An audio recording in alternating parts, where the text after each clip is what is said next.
Welcome to Adventures with Bam. I'm Brent Billings. And I'm Maggie Billings. And this episode has us exploring the myriad options for fall activities on the Palouse. Turns out, a lot of options. Oh my goodness. I don't know. Maybe these options have always been around and we've just missed it. I mean, the last two Octobers. Well, kind of. Last two Octobers we actually did because we were traveling. And then in general, most years, I mean, we're busy, but then we go up north and see family and do Green Bluff up there for our fall festivities. So, but a lot of the things that I'm hearing about to do around here for fall are not like, this isn't their first or second year. Yeah, what we just went to this past weekend was the 16th annual Autumn Festival. Mm-hmm. What's like the full name of it? Oh, I don't know. But it's out by Deary. Yeah. It's from the same people who do the Pie Safe, Brush Creek Brewery or whatever. Brush Creek Creamery. Creamery. A brewery. Brewery. Anyway, yeah, so that one's not new. I think let's just go in order of the things that we have discovered this week and checked out. Go ahead. So let's see here. During the week, we went and checked out Bishop's Apple Orchard out in Garfield. I had been to that once before with our friend Emily. We were both, fresh on maternity leave with brand new babies, and we went out there for a little bit. So I hadn't been back in 6 years. So the four of us went out. And what did you think of that, Brent? It was great. I mean, we talked about it in the last episode. I would say it exceeded my expectations. Did it? In what ways? It was just delightful. First of all, an orchard on a hillside.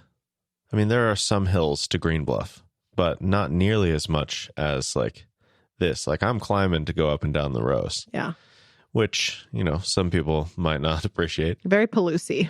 Yeah. It just... And I was checking out their website and stuff, and they're saying like, oh, everybody told us that it's stupid to make an apple orchard. You can't get apples to grow on the Palouse, blah, blah, blah. But we proved them wrong. Joke's on them. And I'm sure they've had struggles. I'm sure it's not as easy as some other places that are more specifically suited to apples, but it was great. Just a delightful little place. I mean, not even that little. Like it's a pretty big place, tons of options for apples, and they had pears, and like the cider press was cool. Mm-hmm. It's like at the entrance. Only available on weekends by appointment. Available on weekends, so we didn't see it in action, but it's like right there at the entrance. Mm-hmm. So if you want to just go press your own cider, like you don't pick the apples for cider, they get the apples for you. Oh, I didn't realize that. Yeah, the cider apples are like in Special. sections of the orchard that you are not allowed to pick from. Okay. And then the other apples are ones that you can pick from. Gotcha. But if you're just going to press your own cider, which is cool, and like it's $8 a gallon based on how much you press. Okay. And they I don't know exactly how it works. I haven't done it, but it just seems like really nice and fun and great little outing. I would say, I really haven't been to an apple orchard. I'm sure I have somewhere, but outside of Green Bluff, an operation like this. If you're from the area and you have done Green Bluff is definitely a more polished. You go to an orchard and it's like the orchard is there, but they've also got a cute little store with gifts and snacks and and pies and maybe there's a little train that you can take. This was not that. This was literally an orchard with a press. And like farm equipment. So if you want like the cutesy, very photogenic, but also kind of commercialized. Yeah, commercialized, then Green Bluff. But if you just want to like chill outside in an orchard and you don't mind like an actual farm environment, then yeah, do this. So that was just kind of we were there for like 20 or 30 minutes. We were scouting. Yeah, we were scouting, and that was good. Then we checked out Preston's Pumpkin Patch. And that was like, I don't know. They had a, I don't know if they called it a festival or whatever, but it was their opening weekend. So for opening weekend of Preston's Pumpkin Patch, they had, I don't know what they would call it, a little fall fair. There were probably a dozen booths or something. Yeah, maybe a couple dozen. Kaylissa, our dear friend, shout out, had her freeze-dried candies for sale there that are so good. And if you guys, they're really good. I'm not much of a candy person, but she had her lemon cream, like freeze-dried lemon cream taffy. samples there, and I tried one and was like, I have to get a bag of this. This is so good. Anyway, she was selling those there, and they were delicious, and there are other flavors that I want to try now. But we also got some really adorable cookies. What's the fancy icing called? It's like royal icing or something. Am I making that up? I don't know what you're talking about. But you like those cookies that we had, like they fancy. Like I couldn't make cookies that fancy, right? You recognize that? I guess. I mean, they were decorated. Yeah, they're decorated, but like that's not normal frosting. I think it's called royal icing. Okay. We're gonna have to look this up. I've never used it. I don't normally eat those kinds of cookies. I definitely don't make those kinds of cookies. Well, yeah, so I don't know. Have you ever made cookies in your life? Yes. You've made cookies? Yeah. Outside of like the Toll House, like where you just break them into squares and put them in the oven? I'm pretty sure. When? But like I'm making chocolate chip cookies. You've made cookies before? Yeah, I've made cookies. I also feel like when we lived out on our farm, we might have had a freeze drying machine. Oh my. But I don't think I've like done anything with or had anything that was freeze dried since then. I guess maybe, I don't know, some apples or something that you can buy at the store, but I just have so many questions. Who taught you to bake cookies and why have you never done it? I mean, I was probably a kid or something. I don't know. Okay. So maybe I can teach you how to make cookies again and you can start picking up some slack. Easily learn how to make cookies. Do we need more cookies in this house? I mean, sometimes, yeah. Sometimes we do. No. Anyway, they were fancy cookies. I'm pretty sure it's called royal icing. I like baking, but I don't make like beautiful treats. So if you're into like beautiful treats and you watch the British baking show, you're probably yelling at me about like, it's called that. But anyway, beautiful cookies that were decorated for fall. We had those. Mine was pumpkin spice flavored. Oh my gosh. I wish I had taken her business card because I want more. So, but yeah, anyway, that event was cool. We looked around at the booths and explored the pumpkin patch a bit. They had a little corn or hay maze that the boys did. Darius loved it. It was actually a pretty good maze. It was good. It was also, the walls of the maze were, one little, they're the rectangular bales, one bale high.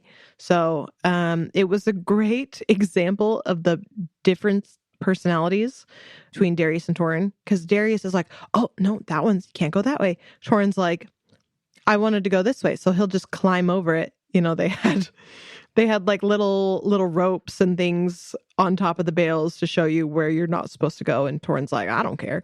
He'll just climb over it and go where he wants. I think that's partially their personality differences, but also it was just like maybe a little bit too advanced of a maze for Torin at 3 years old. Yeah, maybe. He did great though. Did great, yeah. Darius memorized the maze and then led Torin through it a handful of times. Yeah, no, it was adorable. It was great. It was a good time. We had food from a booth that was called Smoke Ring. I was like, Fire Circle? What was it? Smoke Ring. Round Flame. Smoke Ring. And I had a brisket quesadilla. Oh my gosh. I'm still dreaming of it days later. It was so good. What did you have? Some kind of sandwich? Yeah, pulled pork in the sandwich. Great. It was fine. Yeah, Smoke Ring. I don't know where they're at or what their deal is, but I think they just do catering. Well, I would be interested in having them cater my life because I need more brisket quesadillas. Yeah. Anyway, what else did they have there? Little sort of petting zoo. Yep. It was like You got your Nigerian dwarf goats. Oh my gosh. I love these goats. They're so cute. We've had some past issues with goats. It's a whole thing. I won't bore you with the details. It would not bore you. Someday we will. Someday we will thrill you with the details. Not here, not today. Anyway, I thought I could never love goats again. Turns out when they're Nigerian dwarf goat babies and they're the size of small cats and they're also at a farm and not up in my business, then I can love them. They were so cute. I mean, how old were they? Like 2 weeks old or something? I think the sign says. I didn't read the sign. Oh, it was so cute. The mom was like the size of probably the size of my parents' dog, an Australian Shepherd. Yeah. And then the babies were like little cats. They were so cute. Just hopping around. They were hopping. You know how goats hop? They were doing that. Oh, it was so cute. I just can't handle it. The boys were like, oh, cool. And then like went on to do, I was like, no, look. Oh, highlight That was such a highlight for me. Well, it sounds like we're going to do a blog post for this because people are going to need to see the videos of the hopping. You're going to need proof. Okay, so that was Preston's Pumpkin Patch. We did that on Saturday. Indeed. And then Sunday, we went out to the Autumn Festival in Deary. At the Brush Creek Ranch. And it was a much bigger operation than I expected. I mean, all kinds of things. Food, lots of booths. Boys did a build-your-own craft thing. Yeah, so they had Darius came away with a boat, and Torin got a car. Yeah, they had a whole big tent that was like a build-your-own area and a ton of different tables. And each table had a different kind of craft that they walk you through how to make. So the boys, theirs was like woodworking, a little toy boat and a little toy car. And then there was a weaving one, and there was like a pillow making one where you make a little fleece pillow, candle making. I'm not sure what they all were, but there were probably, 10, 12 different tables. And then they were doing, there was a wood turning demonstration, and I think later a pottery demonstration, right? So, and other demonstrations that we just weren't around for. Sure. Yeah. They had like a leatherworking thing and blacksmithing demonstrations and other stuff. Yeah. This whole thing was put on the people at the Pie Save. I don't know if one friend said Anabaptist. Another friend said she asked them once, and whoever answered that question just said, oh, traditional Christian. I'm like, I don't think that's I think traditional Christian is not an official denomination. But I mean, my guess, not knowing anything, was like, oh, maybe a Mennonite community. I'm not sure. But yeah, this community is like very, very skilled, obviously, at baking. Their bakery and restaurant is incredible. But they also offer classes on woodworking and quilt making and things.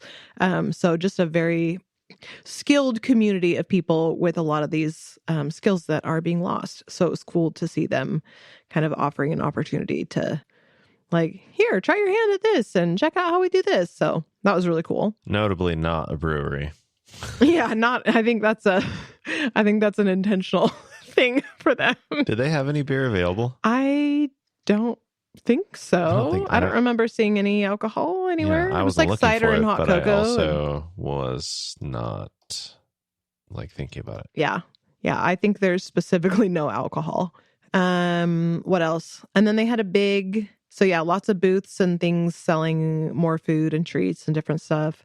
And then a big building that they called, is it like the craft building or something? Yes. Mm-hmm. And that had, more displays, quilts for sale and more woodworking things for sale and handmade baskets for sale. I grabbed a couple candles, and then we grabbed food. We were there with our friends Aaron and Katie and baby Owen, and had a little picnic with them. Breakfast burrito was to die for. You had some treats, yeah? Yeah, we had cinnamon rolls, cookies, crepes. How were those? Huckleberry crepes. Oh, wow. They were all good. All right. And then what else? A little petting zoo up the hill. Mm-hmm. Little barn with the best part. I mean, there were pigs and there were goats and there were sheep, blah, blah, blah, blah. The best part was the bunnies. Uh-huh. They had 3 little baby bunnies, little fluffy, long-eared, just everything I need in life. And some kid was trying to get you to buy one. Man, and he was working it. This kid, he's not getting paid at all, but he needs to get paid. Because that kid was like a used car salesman, but bunnies. So yeah, they had him in the cage, but anyone could take them out and hold them. I remember a couple little kids, this kid's probably 9, manning the bunny station. And little kids would go, can I hold it? And go, yeah, the only rule is you can't drop them. I was like, that's a good rule. Yep. And of course, one of the kids broke the rule right next to us. Not one of our kids, happy to say. So 3 little bunnies, and I'm cuddling one of them, and it's just the best thing of my life. And the kid's like, you can buy one. They're only $25. And I'm like, oh, that's so nice. We don't really have a setup for bunnies, though. And he's like, you don't really need a setup. It's easy. You just need a little cage like this. I'm pretty sure that's not true. But I was like, yeah, I think this will be a great pet for someone else. And then a minute later, I was like, how big, what breed are these? How big do they get when they're full grown? And he's like, They might just stay little like that forever. They might not get any bigger. And I'm like, yeah, I have a hard time believing that there's a breed of bunny that stays, a breed of rabbit that at 2 weeks old stops growing and that I don't already know about it and own 12 of them. Like, pretty sure if that existed, this would be highly advertised, and that would be my life, is just having all of these bunnies. So the way he's just like, oh, it's fine. I'm like, nah, it's easy to have a bunny. It's not really a commitment. I'm like, you're the reason why people end up with bunnies as Easter gifts and then are like, you know what? This was actually a bad idea. So this kid he's just trying to churn those bunnies out. I don't know whose problem they were, but they put this kid on finding them new homes. And he found one of them a new home while we were there. So this person was just walking around with a bunny at the autumn festival for the next 2 hours until they're ready to go home. Well, to follow up on the beliefs situation, I have found their belief statement. Oh my, tell me. They have a list of 10 core tenets, which I'm not going to read, but I will read their opening statement. Okay. Though we're not officially affiliated with any larger denomination, our agrarian Christian community shares many core beliefs with various Christian traditions, including Baptists, Methodists, Pentecostals, and Mennonites. Our beliefs, lifestyle, and values are perhaps most heavily influenced by the Anabaptist tradition. Okay. So a little bit of a melange there, but all right. Well, so we were all right. Yep. Okay. I don't know much about Anabaptists, so cool. Anyway, they put on a great autumn festival. I'll say that. Indeed. So I guess we'll put together a blog post with some photos and throw that in there. But otherwise, and that was our weekend. Probably. Oh, one other thing. Oh, my. On the way out there, I noticed a sign about some other pumpkin patch. And so on the way back home, saw it again, and I was like, didn't turn initially, but we decided to turn around and go back to it. So we drive out, and we're like, back road to back road to back road to back road. And yeah, we're it was not a quick detour. This place? So we finally get out there, and we pull up, and it's like $10 to park. And it's like a pumpkin patch that's like the size of our front yard. It was a little bigger than that, but it could definitely fit in our backyard. And it's like nobody's there. It's not like it's not like they need to control the number of cars coming out here. There's nothing else going on. It's literally a patch with some pumpkins. Yeah, they had like almost nothing, and it's like, okay, well, we can just get these pumpkins back in town. I'm not going to pay $10 to park here. There's not a variety of types of pumpkins. It's just your basic orange, like jack-o'-lantern pumpkin growing and in a patch of grass. And we're like, $10 a park? Like, ain't no way. Like, that's not. So if you're thinking of starting a pumpkin patch, our hot tip is there will probably be customers like us who, if they have to pay to park and there's nothing going on there, no, thank you. We will not do that. That's true anyway, but I don't know. Like, I was actually surprised that we didn't have to pay for parking at the Autumn Festival, because it certainly seemed like it. They were like greeting people and directing people to parking, but no, they were just like making sure that we felt welcome and had a map and knew where we were going and everything. Yeah. Like, Greenbluff doesn't charge to park at any of their farms that I can think of. Yeah, I don't think so. It's a nightmare. I mean, like you aren't guaranteed a great spot. Sometimes you're parking quarter of a mile down the road. But yeah, I think the ideal or the business model that seems to work for a lot of these things is, you show up and you park wherever you can park, and then they expect you to spend a bunch of money once you're in the event, because you've got whatever food and drinks and gifts and pies and apples and pumpkins. So like, get people there and then suck them in and get them to spend their money, once they're in it. But I don't know. And it's like, whatever. But I don't know. We're trying to get a bunch of pumpkins for our porch, and it's like, well, I could buy 2-3 pumpkins with that $10. Like, why would I don't know. It just a silly situation. Yeah, so it was funny. It was an interesting detour. But, an otherwise great weekend and continuing discovery of many wonderful things in our area that we didn't know about. More to come. This will probably be a series because we're hitting more next weekend too. So okay, we'll just give a little review of all the events that we can hit. The Billings Guide to Palouse Fall Festivals. Yeah. Something like Would that. be a highly sought after. We'll have We'll to be work the on Rick our branding. Steves. We'll be the Rick Steves of Palouse Autumn Festivals. Well, maybe not. But anyway. It'll be great.